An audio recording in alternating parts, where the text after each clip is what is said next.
sternly.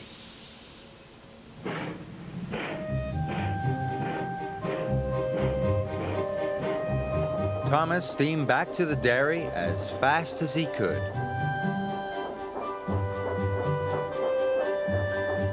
When Thomas arrived back at the dairy, Sir Topham Hatt was there. He was very cross. "Thomas, it is nearly time for the party, and you still have not collected the butter from the other side of the island. The children will have no cakes for the party." Thomas felt terrible. Thomas trundled slowly and carefully back to the ice cream factory. He didn't feel reliable. He had let everyone down.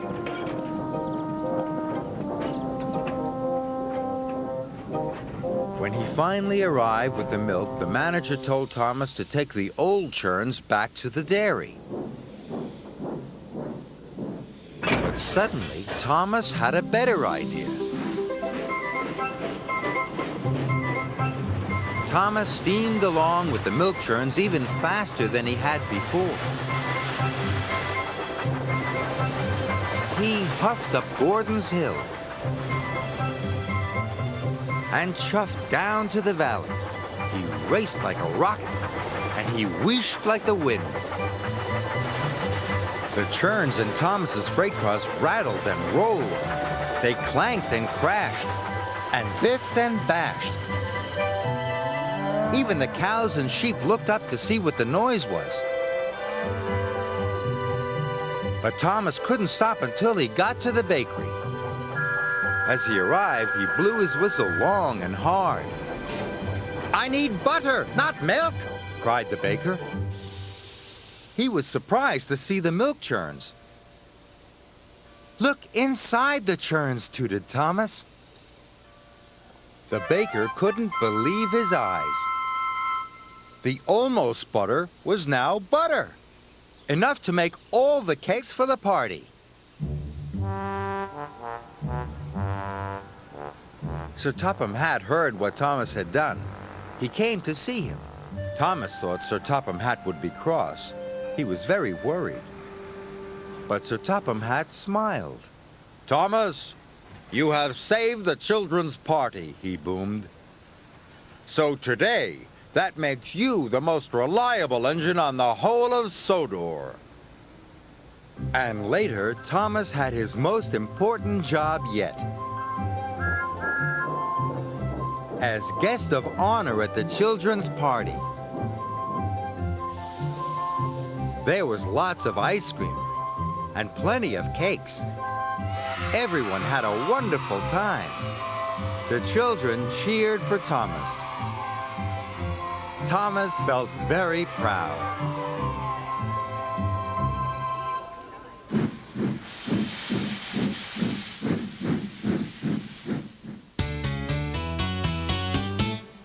Everything we share, we care for one another, we're a team. We like to help each other, we all know. We puff along together, everything just works out fine. Everything we share,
Spotless record. A brand new tank engine was racing across the island of Sodor. He was very excited. And he didn't want to be late. Right on time, said Sir Topham Hatt.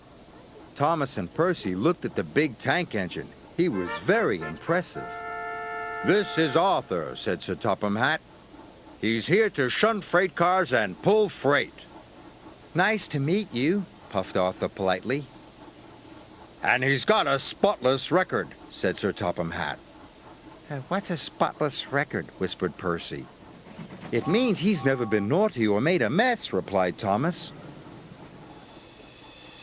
The three engines were soon at work. Thomas and Percy were bumping freight cars. They knew this was naughty, but they were having fun. Join in, Arthur, said Thomas. No, thank you, wheezed the new engine. He'd never been naughty before. Arthur's first job was to push a trainload of fruit to market. The troublesome truck started to sing. Root toot toe, we want to go. The fruit's going off 'cause you're too slow. How rude, huffed Arthur. This gave Thomas a naughty idea. Sir Topham Hatt doesn't like the troublesome trucks singing, said Thomas. You must stop them. Thank you, said Arthur. I will. Arthur was glad he could keep the troublesome trucks in order. He'll never stop the trucks from singing, laughed Thomas.